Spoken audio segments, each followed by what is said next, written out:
Oke, malam semuanya. Hari ini kebetulan kita ada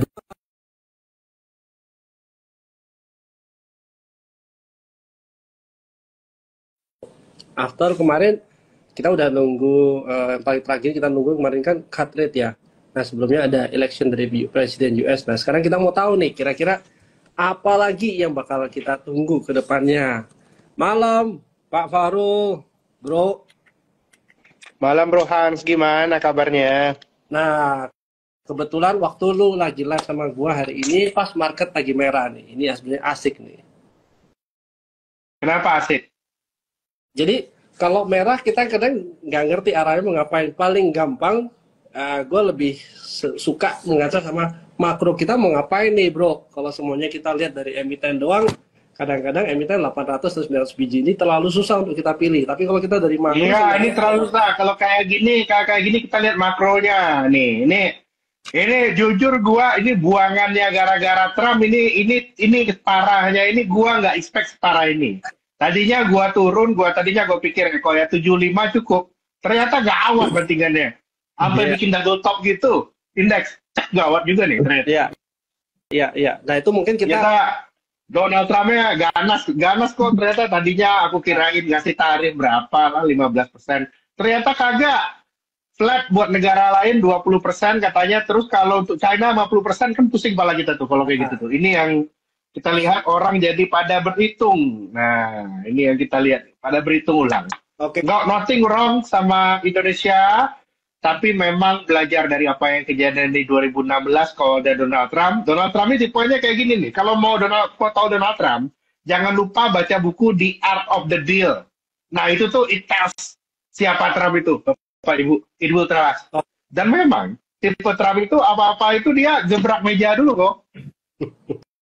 Apapun itu. Jadi nggak punya apa-apapun tuh gebrak meja dulu lah, kira-kira gitu dia. Jadi kalau ini oke, sebelumnya gue sapa dulu. Wow, malam Jo. Nah ini mungkin yang bakal kita soal emiten ya, selain sama dari Pak Faru soal makro. Nah anyway, kalau tadi lu bicara soal Trump ya, Trump ini tukang gebrak meja dulu nih, Rul. Tapi kalau lu ngomong gebrak dulu aja, apapun itu lu nego dulu aja, lu pasang nggak ya ibarat di pasar, lu pasang bid dulu aja di bawah. Iya, tapi kalau pasang offer dulu aja di atas, kira-kira kayak gitu. Tapi kalau lu lihat sebenarnya Trump yang kali ini Trump yang berbeda sama periode sebelumnya nggak bro? Atau sebenarnya sama aja? Trumpnya 2016 Trump itu accidental presiden, accidental itu. Even Trumpnya pun nggak nyangka dia jadi presiden 2016. Popular vote juga nggak ada. Trump yang muncul sekarang itu tuh Trump yang lebih lebih punya legitimasi. Dia sudah punya rencana. Rencananya lebih horor lagi sebenarnya. Aku kaget juga tuh. Income tax-nya waktu itu kan aku sempat posting ya. Kalau memang income tax nggak ada di Amerika Serikat, ini yield US Treasury bisa 6-7%. Oke. Nah, terus bro, tadi kan pagi gua dapat lu punya report tuh bro. Lu boleh cerita itu gimana bro? Lu punya Trump 2.0 sama Indonesia tuh. Ini ceritanya minggu lalu kita kan marketing ke Singapura ya. Jadi kita ngobrol sama berbagai macam investor. Jadinya ceritanya itu Trump ini bikin uncertainty, jadinya itu kita jadi bingung lagi nih. Tadinya kan kita expect itu tahun depan itu terminal interest rate the Fed ini di 3,5%. Sekarang kan masih di 4,75, ini turunnya masih dalam 3,5. Tapi gara-gara ada kejadian Donald Trump ini, berarti ekspektasi inflasi di Amerika Serikat itu akan cenderung lebih tinggi daripada sebelumnya. Dan juga pertumbuhan ekonomi Amerika Serikat ini jalan. Jadinya kalau ada yang pernah itu waktu itu yang di Surabaya saya bilang Amerika Super Cycle. Nah ini yang paling saya takutkan, Amerika Super Cycle. Yang kayaknya yang aku lihat kemungkinan baru kejadiannya di 2026. Tapi market biasanya ini kalau terpilihnya Donald Trump selalu nge-front loading ekspektasinya. Nah ini ekspektasinya kejadian front loading itu orang apa yang terjadi expect the worst dulu. Nah, biasanya, kalau dari zaman belajar dari Trump Trade 2016, kejadian kayak gini tuh biasanya itu 2-3 minggu, Pak. Ini udah seminggu ya. Nah, mungkin udah seminggu lagi, habis seminggu lagi ini koreksi, yang biasanya itu orang akan lihat dan Donald Trump ini akan sadar bahwa dia tidak segampang itu ngubah Amerika Serikat. Nah, dan ketika itu mulai lihat, yang aku lihat sih harusnya udah nggak terlalu jauh ya, di minggu-minggu depan ini kita harus udah mulai pindah stage-nya ke untuk harus cari waktunya kita bottom fishing. Kira-kira seperti itu, Kohan. Dan memang kalau sekarang ini metodenya biasanya aku ada dua ya. Metode Fallen Angel pertama. Fallen Angel itu gimana? Yang turunnya paling dalam. Nah, cari yang turunnya paling dalam, itu kombinasikan sama fundamental. Nanti tanya Jojo, Jo, ini Big Bang udah hancur semua, Jo.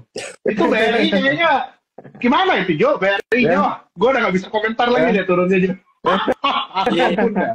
Gimana bisa di bawah 10.000. Ya, Jadinya, tapi jangan lupa juga ya, kalau fundamental kan berkali-kali kita live sama Koa sama Ko Bernard, aku udah bilang berkali-kali, aku sudah tidak suggest nge-long Big Bangs lagi. Big Bangs is a trading for me. Karena fundamental yang support pada multi-year relating pada Big Bangs ini udah selesai. Kita udah harus lebih hati-hati sama Big Bangs ini. Oke. Gimana, Jo?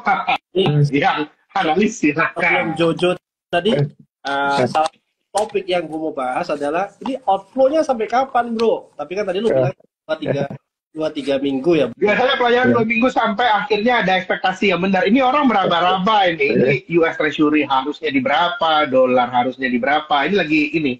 Justru habis ini kalau aku bilang kalau ada yang mau jualan sekarang telat, Bapak. Selesai, cukup. Benar. Pastiin aja barang yang rebound duluan. Nah, itu gitu. Benar. Jadi kalau kita sempat ngomong sama Glenn yang kita punya di Indonesia juga ya, ISG yang dalam zamannya waktu kapan hari pemilihan Presiden Trump ya, itu sempat turun kurang lebih 10%, bro. Hari ini ya, lu bayangin sejak Trump kemarin jadi presiden atau semuanya menang jadi waktu election, ya lu ekspektasikan kalau 7% berapa jauh lagi ya. Nah, semoga nggak kejadian lebih dalam lagi. Minimal kalau kalau aku lihat sih nggak sedalam itu. Ini beda-beda. Trump sekarang sudah Trump yang dikenal. Kalau waktu itu benar-benar blank. Ini apaan itu nggak tahu dulu. Ya, ini orang udah pengetahuan sebelumnya. Nah, oke. Gimana nih? Siapa namanya Jojo? Kalau Max ini banyak banget pertanyaan. Bro, ini masih boleh beli nggak? Waktunya average gap? Ini udah waktunya uang nggak? Gue bingung kalau ngomong, padahal kemarin kan view-nya kita back favorable ya, rule ya. Oke, gimana? Ya Bang sebenarnya gini sih, gue jujur udah 2 minggu 3 minggu ini kalau ngomong ke klien ya, sama ya ke klien-klien retail, ke klien-klien insti lah, gue bilang sebenarnya banks ini boleh di-reduce dikit lah. Soalnya gue ngelihat sebenarnya properti sama komoditi tuh yang lebih defensif sekarang, lebih bakal bagus gitu. So kalau di banks ini gue takutnya gini, pokoknya banks itu mau ngomong fundamentalnya bagus gimana, ini ngomongin flow gitu, karena foreign itu isinya di bank semua. Jadi asing-asing tuh duitnya pada parkir di banks, terus mereka lihat tuh sebenarnya ke rupiah aja sebenarnya. Punya stance ya rupiah tuh bisa ke 16 ribuan kan sebenarnya. Nah, itu sebenarnya nanti kalau ada rebound di rupiah ya banks baru pada naik. Cuman view gue gini lah. Kalau di banks tuh sebenarnya kita nggak perlu tahu terlalu ribet-ribet lah, kayak BCA gimana, BRI gimana, Mandiri gimana, BNI gimana. Pokoknya kalau flow-nya balik dia naik. Nah, menurut gua either di minggu ini atau di minggu depan itu kayaknya bisa bottoming. Soalnya bentar lagi tuh ada window dressing. Mau nggak mau itu pasti bakal naik pas window dressing gitu. Jadi bakal ada flow mau nggak mau. Nah, menurut gua nih, ya semingguan ini gua juga ada ngobrol-ngobrol lah sama house lain lah. Itu yang foreign tuh masih banyak yang order sell banyak katanya, dengar-dengar. Nah, itu satu house itu mungkin bisa 1 triliunan gitu kan. Itu kalau digabungin mungkin ya menurut gua ya kayak maksudnya di satu bank aja mungkin outflow-nya bisa 2T gitu kan. Bisa 1,5T, 2T yang paling jelek lah. Nah, jadi kayak gue ngelihat mungkin bank sendiri lah, kalau seandainya kan gua kadang gini ya, gue udah bilang kayak mungkin bank boleh dikurangin, tapi banyak orang yang seneng pegang bank ya, itu gue susah gitu kan. Nah, paling kalau seandainya fokusnya mesti bank, gue tuh ngelihat mana yang asingnya udah paling dikit aja. Nah, menurut gue tuh sebenarnya BRI itu udah cukup lumayan dikit gitu. Terlepas dari banyak isu ya, isu nggak suka aset quality-nya dan sebagainya gitu kan. Nah, tapi menurut gue itu sebenarnya BRI itu yang udah foreign outflow-nya tuh paling banyak lah gitu. Jadi kalau ada rebound di window dressing ini sebenarnya bisa makin kencang. Dan gue yakin sebenarnya kalau seandainya ada rebound di window dressing, itu naiknya bisa sampai Januari sebenarnya menurut gue. Januari awal lah, sampai Januari awal. Tapi ini gue ngelihatnya ya paling asing yang paling kecil tuh BRI. Cuman kalau mau yang paling safe, gue paling suka sama BRIS, Bank Syariah Indonesia lah. Itu menurut gue deserve harganya 5.000 lah ibaratnya gitu. Itu Wah. kalau nggak ada corporate action ya. Soalnya gini, ini kan biasa gue pakai PBV lah. Kalian udah pasti pada tahu lah PBV. Nah, harusnya Bank Syariah ini bisa kayak BCA sebenarnya. Nah, cuman emang pelan-pelan nggak bisa langsung. Karena balik lagi Bank Syariah ini produknya itu udah bisa at least lah kayak BNI deh quality-nya gitu. Orang tuh sebenarnya 50% penduduk Indo tuh ibaratnya 50% dari orang yang minjem duit lah sama yang nabung duit dari total ini ya populasi itu sebenarnya pengen nabung di Bank Syariah Indonesia gitu. Itu risetnya juga ada tuh dari Bank Syariahnya. Tapi sayangnya itu punya servisnya belum sebagus kayak BCA, belum sebagus sama yang lainnya. Ini kan pelan-pelan ya. Sekarang kalau kayak Marty pasti pada lihat udah mulai ada ATM Bank Syariah Indonesia gitu kan. Nah menurut gua the only banks dari Big Four tambah satu lah sama BRIS yang bisa jadi alpha itu sebenarnya lebih Bank Syariah dulu sih menurut gua. BRIS itu lebih aman lah, asingnya juga belum terlalu banyak banget gitu. Dan market cap-nya juga masih kecil kan, dia deserve lah buat harganya lebih. Ya sebenarnya kalau nggak ada corporate action ya 5.000 itu bisa sebenarnya gitu. Jadi ya balik lagi sebenarnya USDDR lah sebenarnya. Farul pasti lebih tahu lah kalau tentang USDDR inilah pokoknya. Itu flow tuh klien itu biasa kalau beli nggak mikir beli BCA BRI mereka nggak bottom up gitu, mereka kalau sama bank ya beli aja pokoknya porsinya dipasin aja semuanya bakal flow kalau seandainya rupiahnya udah menguat lagi gitu. Nah pertanyaannya kan rupiah kapan menguat lagi kan, mungkin in the next 2 or 3 week lah itu pasti flownya akan bisa balik kan. Kira-kira itulah, tunggu minggu lagi. Aku paling nunggu itu US Treasury yield-nya turun, sama ada kabar bahwa Donald Trump kamu tidak bisa semau-mau hati kamu aja. Itu yang paling penting. Statementnya bahwa nggak mungkin Trump itu seenaknya dia inginkan. Begitu itu kejadian harusnya flow balik. Tapi aku consider sebenarnya kalau udah 72 turun lagi, misalnya dia bilang 7.000, aku lihat ini bakal bentar sih. Kalau aku sih lihatnya habis ini marketnya bakal lumayan ranging dulu Bapak Ibu. Ranging dulu ya. Jadinya presiden ke-8 IHSG 8.000-nya 2025 nih kemungkinan. Sabar. Tapi betul sih bro, kalau kita ngomong dari lu bilang tadi ya, harusnya selling pressure-nya sih nggak akan lebih besar lagi. Jelek-jeleknya kita ranging beberapa hari, paling seminggu ya. Dan kalau minggu lagi ranging dulu lah ini. Dan kalau lu lihat dari historical IHSG itu memang di November pada turun sih bro. Nah, iya waktu dia turun itu lebih gampang karena dia berangkat dari low base. Mungkin di bawah nanti berapa 2-3 minggu lagi tuh 2 minggu lagi itu mungkin ada banyak barang murah berserakan sih. Nah, itu mungkin kita untuk masuk.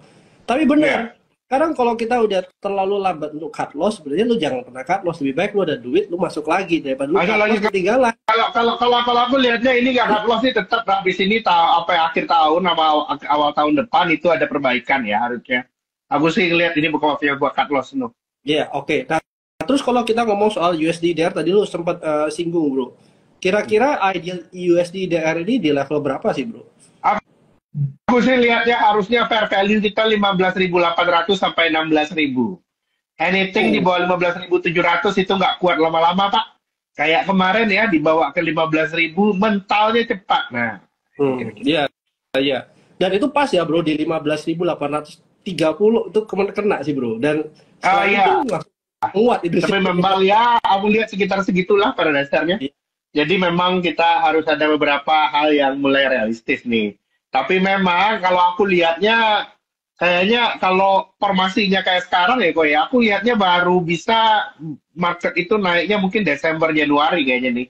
Desember baru bisa kencang sama Januari tahun depan. Agree. Ada bagusnya sih bro, karena kalau market itu naiknya pelan-pelan sampai Januari, orang-orang nggak cepet sell bro, nggak cepet buang. Kalau naik cepet orang-orang sih. Kayak naik cepat kan benar kita call 1.800 ya, ternyata buangannya dahsyat ya, gue kaget juga tuh. Tadinya gue kira orang siap sama Trump, tahunya dahsyat turunnya, waduh, sampai IHSG double top gitu kok, aduh pusing gue ngeliat double top itu, aduh ya Allah. Oke. Sekarang kita bicara kita udah bicara soal makro, mungkin Trump effect ya segala macam, USDDR sebenarnya. Tapi yang benar dari obrolan kita beberapa bulan yang lalu, memang di musim kayak gini tuh kita stay sama komoditi aja kok. Komoditi ini nggak ada matinya. Aku tetap lihat dari kemarin-kemarin itu kan aku cerita bisa jadi IHSG ada turun tapi porto kita nggak turun. Nah itu yang kejadian sekarang. Kalau ikut IG live kita boleh IHSG turun tapi porto nggak turun. Strategi Porto nggak turun, tetaplah setia pada call kita. Nah, bukan hanya setia pada pasangan aja, setia juga pada call yang sudah dibuat dengan susah payah, yaitu call-nya itu adalah untuk beli saham call juga. Nah, ada yang minta bahas royalti batubara, Jo, cerita Jo, gimana royalti batubara itu Jo? Bentar, gimana? Mau lanjut aja nih royalti batubara ya? Iya. Ya, gini lah sebenarnya kan kalau kita nih dari Trimega tuh percayanya tuh, jadi izin batubara biasanya ada yang IUP sama ada IUPK kan. Nah, ibaratnya yang IUPK ini royaltinya lebih tinggi gitu biasanya, karena ini tanahnya masih milik negara lah gitu ibaratnya. Nah, yang punya IUPK tuh ada Bumi, ada Adaro, sama ada Indi. Itu yang IUPK-nya gede tuh di situ tuh. Nah, kita view-nya nanti ini royalti bakal diturunin. Nah, tapi dituruninnya itu lebih ke yang IUPK. Yang IUP-nya enggak, karena IUP itu efeknya terlalu banyak. Soalnya negara tetap butuh uang lah ibaratnya gitu. Nah, jadi lebih ke IUPK dan ya ada Bumi, ada Adaro, sama ada intinya gitu. Nah, dan ya semoga itu kejadian ya. Nah, cuman menurut gua kalau seandainya ini yang paling menarik ya sebenarnya ya Bumi ya. Bumi udah keluar juga lagi rating kemarin dia Pevindo Om ya, dapat A+ kan ya Om. Ya, Bumi sudah investment grade Bapak Ibu. Iya. Udah ada credit ratingnya, is very rare ada call company punya credit rating di Indonesia. Iya. Kenapa dia punya credit rating? Tanya analisnya, kita tunggu tanggal mainnya. Oke, sana kita ngomong soal equity. Sebenarnya ini waktu yang untuk bonds atau untuk equity sekarang nih bro? Bond over atau gimana nih bro? Bentar, kalau sekarang aku lihat ya ini kondisi kayak gini sekarang, tahun depan itu hal yang pasti bunga turun, itu clear. Bunga turun. Yang aku lihat sekarang itu sebenarnya kalau mau main aman beli FR dulu Bapak Ibu. Kalau ada yang mau pasti FR, ini kan FR-nya udah turun lagi nih harganya kemarin nih. Ini udah jadi waktu yang bagus itu, yieldnya kalau di atas 10 tahun itu di atas 6,7 itu boleh diambil. FR dulu ya pada dasarnya yang aman, baru nanti kita lihat itu masuk ke equity ya. Call-nya tetap kalau equity itu masuk itu nanti itu kita sarankan itu nanti ya masuknya ketika ada pengumuman dari makan bergizi gratis proyek 3 juta rumah pemerintah itu yang kita lihat. Iya, itu ekspektasi kapan bro kira-kira kalau kita ngomong soal makan siang? Harusnya Desember ya, harusnya Desember udah ada pengumuman ini kita lagi tunggu. Oke, harusnya nggak lama dong ya bro ya? Harusnya udah nggak lama, tapi memang ini kita lihat ya nanti ini temanya nanti ini Trimega harus bahas bottom fishing, fallen angel picking next week. Ya. Udah banyak banget nih. Gue aja kaget. Itu turunnya ini nggak ngotak nih market turunnya nih gue bilang deh tuh. Bro, tapi kalau kita boleh jujur, yang turun itu barang-barang big caps bro. Barang big cap benar. Barang kita nggak turun. Barang kolar kita nggak turun. Batubara itu masih turun. Nggak ada cerita batubara. Jadi ceritanya gini bro, kalau kita diterima fix itu kan memang kasih masuk salah satunya mungkin yang big caps dan itu kita masukin banks lah beberapa telco. Justru yang hancur-hancuran malah itu bro. Yang lain sebenarnya nggak. Iya hancur itu. Yang barang market ya ini kan memang zamannya sektor yang spesifik ya agak susah itu. Makanya aku bilang aku nggak rekomend untuk hold bank itu justru untuk trading. Yeah. Ini yang small cap ini yang bakal banyak naik. Masih jalan dulu. Iya. Oke. Nah itu Kokojo ditanya info saham cuan apalagi Kokojo. Nah, kita coba ngomong soal ini. Soal untuk ini dulu deh strategi kita dulu bro. Basically kan kalau kita di tahun ini cuma tinggal 1 bulan lagi Desember ya. Sebenarnya kalau kita mau ngomong untuk short term, long term bro, sebenarnya suggestion lu apa nih bro? I mean, apakah kita mainnya lebih baik cepat trading atau kita mainnya panjang sekalian bro? Karena kita mungkin projectionnya bakal ada penurunan suku bunga ke depannya nih. Ada penurunan suku bunga, tapi aku lihatnya di 2025 ini ya. Kalau udah ada yang udah baca outlooknya makronya Trimega, itu Indonesia ini walaupun bisa bullish tahun depan, basic balance kita negatif. Jadinya bullishnya ini kayak bullish tahun 2015. Kita bisa ada naiknya itu kenceng banget, buat nantinya bisa turunnya lumayan dalam juga. Gara-gara likuiditas kita agak kopong di tahun 2025 sebenarnya ya. Kalau nggak ada flow yang kenceng, karena itu Aku lihatnya sih kita masih harus dalam posisi agak tradingan ini, aku lihat kok. Kita Oke. harus ready sideway-nya agak lumayan lama, kira-kira gitu. Iya, iya, iya. Nah, sebenarnya kalau lo lihat ya, masih nyambungin tadi, bro. Kita ngomong tradingan paling enak ya sekarang. Apakah kita fokus ke big caps atau medium to small cap nih, bro? Kalau Karena berapa? kalau aku lihatnya, kalau flow balik trading big cap, untuk ngelong small cap. Ngelong small cap tema batu bara, mineral ya, mineral terkait. Pokoknya komoditas tahun depan sama cerita ada kemungkinan banyak backdoor listing, itu mesti kita perhatikan. Dua itu. Itu buat justru yang buat di long Bapak Ibu. Yang di tradingin justru big cap. Kebalikan ya. Ini kebalikan ya. Ini realita kita agak beda nih sekarang. Oke, nah, ini bro, kalau ngomong soal backdoor listing, nah ini gimana nih Jo? Kalau kemarin kan di tempatnya kita pada rame tuh bro, yang mana nih? Kira-kira itu banyak backdoor listing. Sebenarnya kita industri apa yang kira-kira lebih gampang backdoor dulu nih bro? Iya, iya. Ya sebenarnya gini sih simpelnya ya.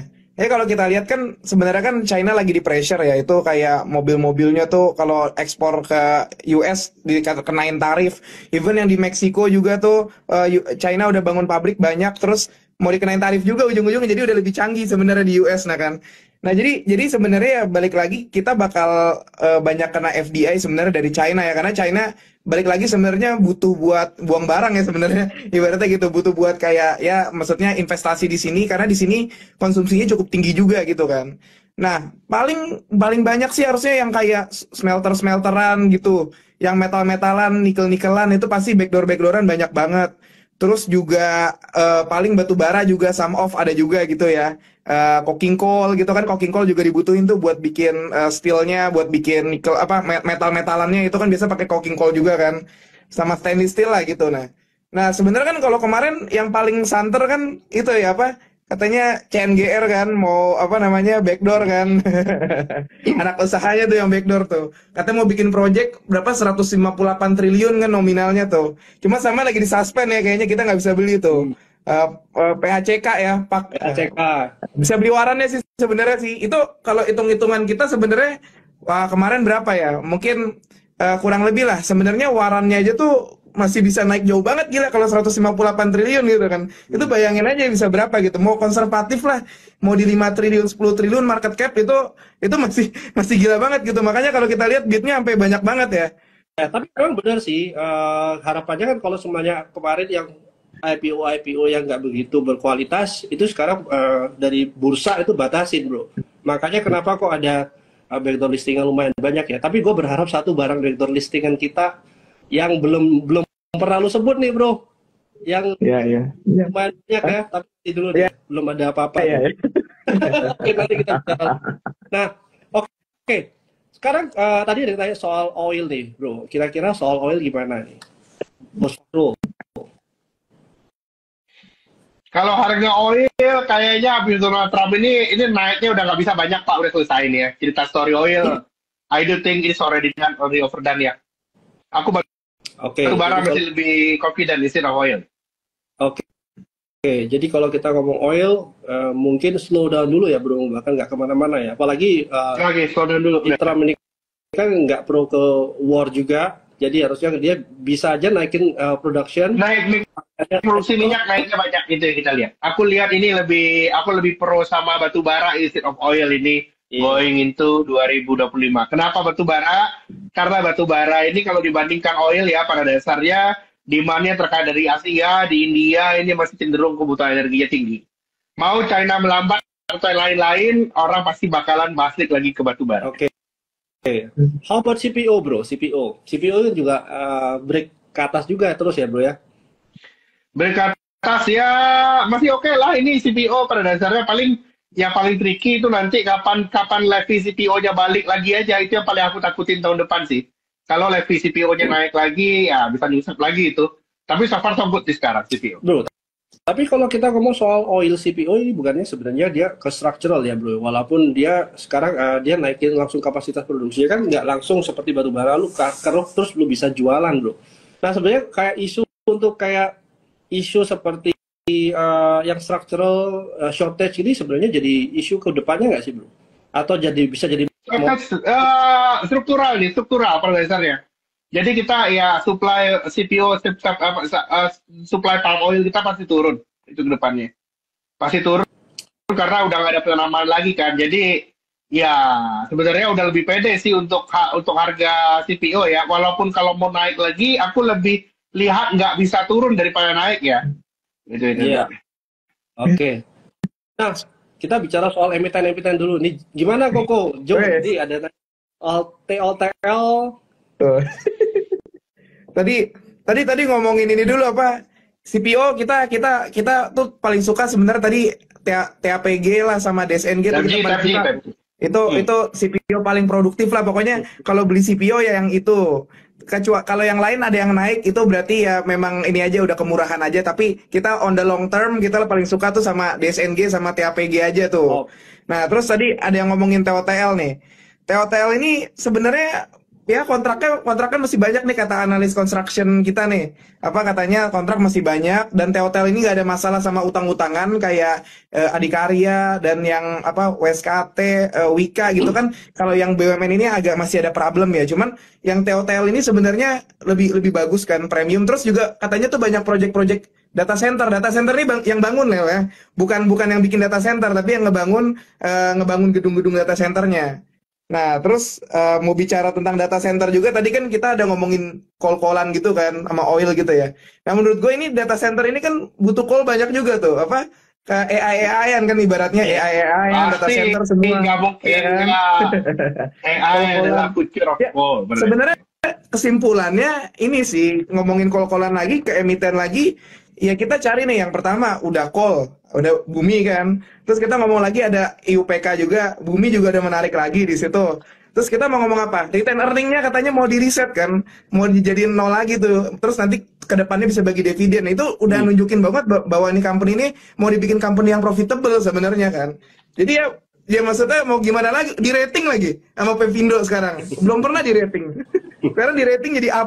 Menurut gua kayak Bumi gini menarik, tapi memang sahamnya volatile lah, balik lagi gini-ginian tuh kadang kalau kita kejar lagi naik tuh kita kejar tuh bisa turun gitu. Maksudnya itu pengalaman lah semua orang gitu. Kalau begini aja dikejar lah pokoknya. Bakal dikasih kesempatan tuh ada koreksinya dulu. Kalau ada koreksi ada apa itu hajar gitu beli gitu. Mungkin kita sometimes bisa ketinggalan tapi kita ngelihat contoh lah kayak Pani juga gitu kan ya. Pani kan biar naik gimana ada koreksinya nih sekarang nih. Cuman tetap long termnya di atas 20.000 lah pasti lah. Menurut kita gitu kan. amin. Iya kan? Amin, amin, amin. Mantap ya. Amin. Terus, sebentar, sorry nih, dikit lagi nih, apa? Tadi Bumi jangan lupa Indi juga ya, maksudnya Indika Energy, IUPK-nya juga sama lah itu, story-nya masih banyak. Dan juga kan kalau kita lihat kan apa, cerita-cerita ya apa spin-offan tuh yang di market-market gitu pada bilang kan, mungkin ini Indi bisa juga, kan dia juga punya renewable-nya kan. Nanti kan kalau seandainya renewable-nya atau energy green-nya itu dipisahin gitu kan. Nah, itu nanti bisa ya udah apa namanya bisa bikin ini juga kan valuasinya bisa naik lagi gitu kan. Nah, terus sama satu lagi paling kalau yang dari backdooran lagi gua ini aja sih apa? Ya forum itu cooking tapi itu cooking call lah apa? Cooking call. Gua tuh kadang nggak ngerti maksudnya ini company cooking call lihat ada ADMR dan segalanya gitu. Apalagi company cooking call di sini gitu. Cuman memang liquidity masih belum ada, nggak bisa semuanya masuk lah gitu. Cuman ya that's one thing lah. Ada saham yang gue suka juga di situ. Terus apalagi kan TOTL tadi kan Pani juga jangan lupa tuh ketinggalan. Terus tadi ngomongin kol-kolan Bumi udah kan. Dan and the gang lah ada BRMS juga, ada Dewa juga kan gitu. Oke, nah Udah berubah. ini dikit sih bro, yang soal emiten BUMN karya nih, yang mungkin mau diapain tadi Jo. Nah itu kira-kira akan ada efek nggak tuh ke BUMN karya nih? Dari Pak Erick Thohir kan mau digabungin tuh. Ya. Jo. Ini sih simpelnya gini. Jojo. Kalau gua ya, ini kan seandainya dibikin rata-rata nih ibaratnya nih. Ada yang jelek, ada yang bagus kan. Nah, yang bagus ini ibaratnya meng-average jadi menjelek. Yang jelek ini jadi bagus kalau digabungin. Karena itu bakal kalau di konsol yang PTPP-nya bagus, AD-nya lebih bagus kan ke drag up dong gitu kan. Rata-ratanya jadi bagus gitu kan. Ya just by the worst gitu. I think itu story next-nya loh nanti loh. Bisa loh di 2025. Buy everything saham-saham mungkin saham-saham apapun BUMN yang mau dikonsolidasi tapi buy yang the worst gitu karena pasti ujung-ujungnya akan diselamatkan gitu kan gitu. Kalau Garuda gue nggak tahu nih ya tapi mungkin yang paling santer kan ceritanya kan mau di holding kan, mau dijadiin satu holding kan, apa namanya yang karya-karyaan. Ya I think ya yang kayak Wika bisa aja tuh di 2025. Kita mesti lihat progresnya dulu lah. Cuman ntar lah itu maybe ada story-nya lah, ada flow-nya nanti bakal ke situ. Sekarang kan kita flow-nya masih kayak yang tadi apa? Ini yang gua coba ambil kesimpulannya ya. Kayaknya obrolan malam kita ini beli semuanya kecuali bank. Right. Beli semuanya kecuali bank. Bang udah. Bang ada nanti di akhir gua kasih tahu Bang ada. Bang tetap ada. Oke, yang barusan dibahas Pak Jojo itu sebenarnya pandangan Danantara ya, yang soal BUMN karya ini kalau mau dibikin gitu. Iya.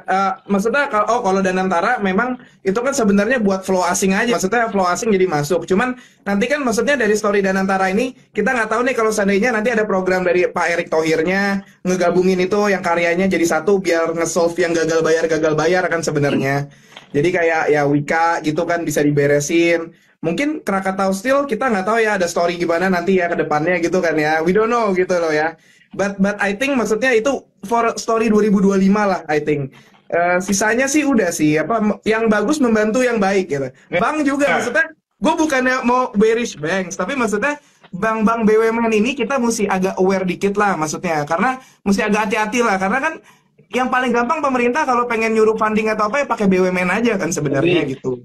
Cari BUMN yang aman, paling bank syariah itu nggak bakal diapa-apain menurut gua ya, kita nggak tahu. Tapi I think harusnya bank syariah itu kan tujuannya buat jadi BCA gitu. Kalau diapa-apain nanti nggak bisa jadi BCA ibaratnya, BCA versi syariahnya gitu. Sisanya sih kita beli bank-bank yang private bank saja, bank-bank swasta. BCA aman lah beli, BNGA, NISP harusnya masih aman gitu kan.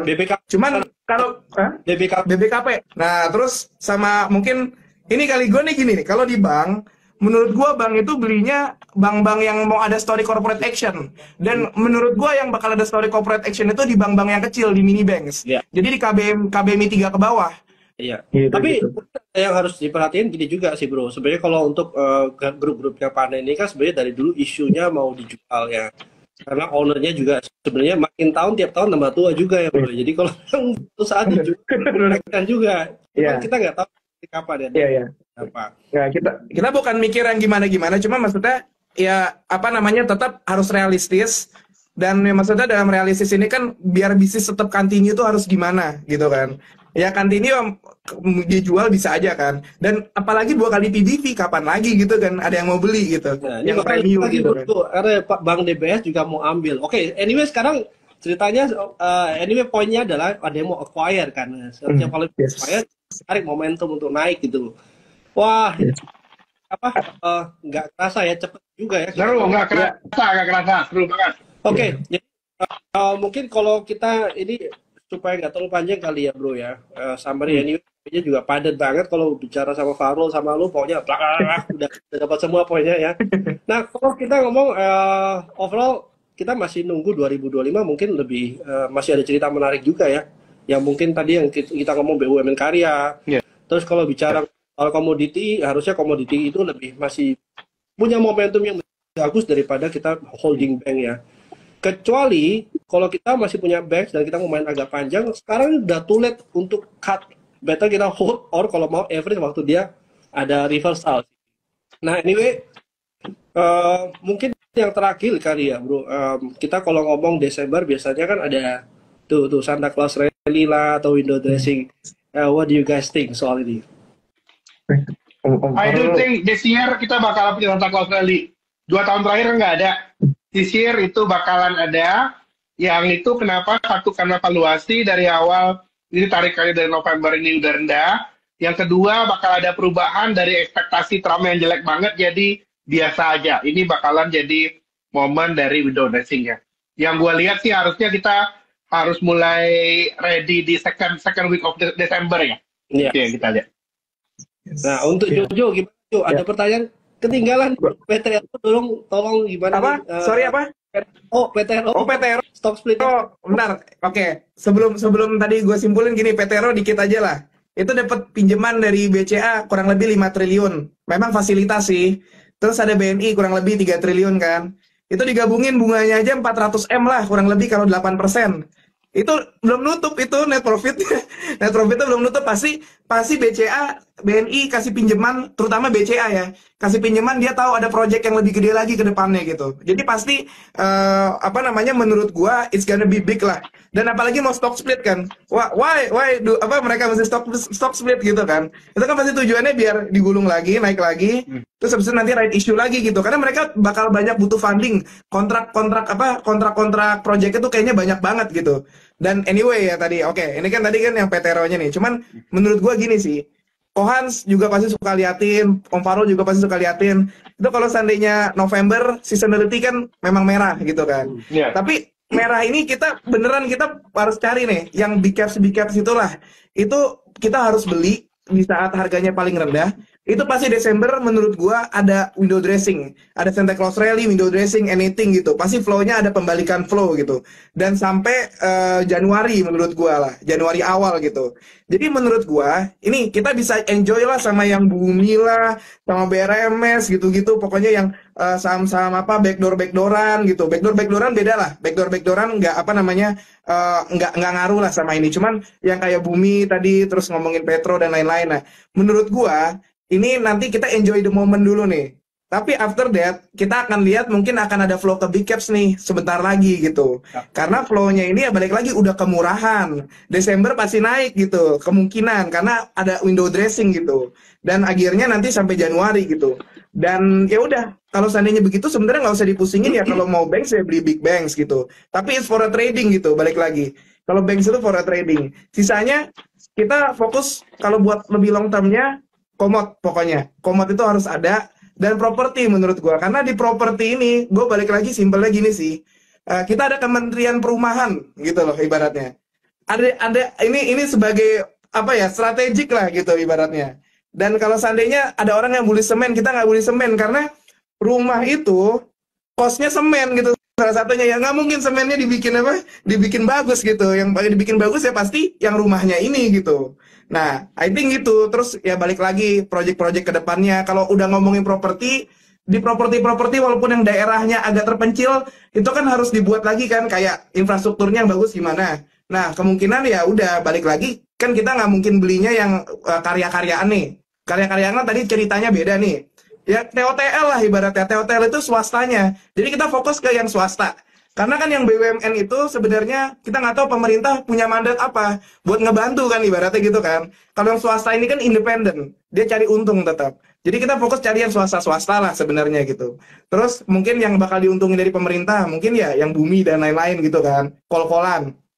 Terus sama backdooran itu nggak akan ada lagi menurut gua. Itu cuman stoknya 50 udah berkurang terus itu. Stoknya 50-an tuh yang udah gua ketemuin. Belum tentu semua tapi kurang lebih 50-an itu mungkin habis lah itulah 2025 menurut gua. Jadi jangan ketinggalan tuh yang kayak gitu. Sama satu lagi kalau Bang ya udah tadi nungguin ini bottomnya kapan nih? November terus Desember kena window dressing kita cuan semua sampai Januari atau enggak kita masuk ke bank yang kecil aja, bank kecil tapi yang punya story. Yang punya story apa tadi? Ya mungkin ada PNBN, masih ada rumor banyak. Sama kalau ngomongin fundamental, NISP juga bisa diliatin. Karena NISP masih ada story, dia kan baru keluar Commonwealth gitu. Tapi mungkin kalau bank-bank pada boring lah ya. Sisanya, ya udah yang mau masuk MSCI apalah, cerita corporate action tuh PTRO dan sebagainya. Udah, apa namanya, just buy it gitu lah ibaratnya lah, yang kayak gitu-gitu lah. Dan just follow the flow aja lah. Kita valuasi itu udah rada apa, maksudnya bukannya gue underestimate valuation, tapi selama flow itu nggak banyak ke kita cuma bisa rely ke saham-saham yang flow-nya ke situ, which itu bukan divaluasi, tapi yang lebih ya udah yang mau masuk MSCI, mau ada corporate action and anything gitu, sama saham-saham politik lah ibaratnya gitu lah. Intinya gitulah kalau dari gue. Dan jangan lupa saham-saham IPO yang menarik ya Jo ya. Oh iya itu. Anyway, thank you buat Farul, thank you buat Jojo. Nanti kita ketemu lagi nanti kapan kita atur waktu untuk live bareng-bareng lagi. Thank you ya semuanya. Thank you. Oke, thank you. Bye bye.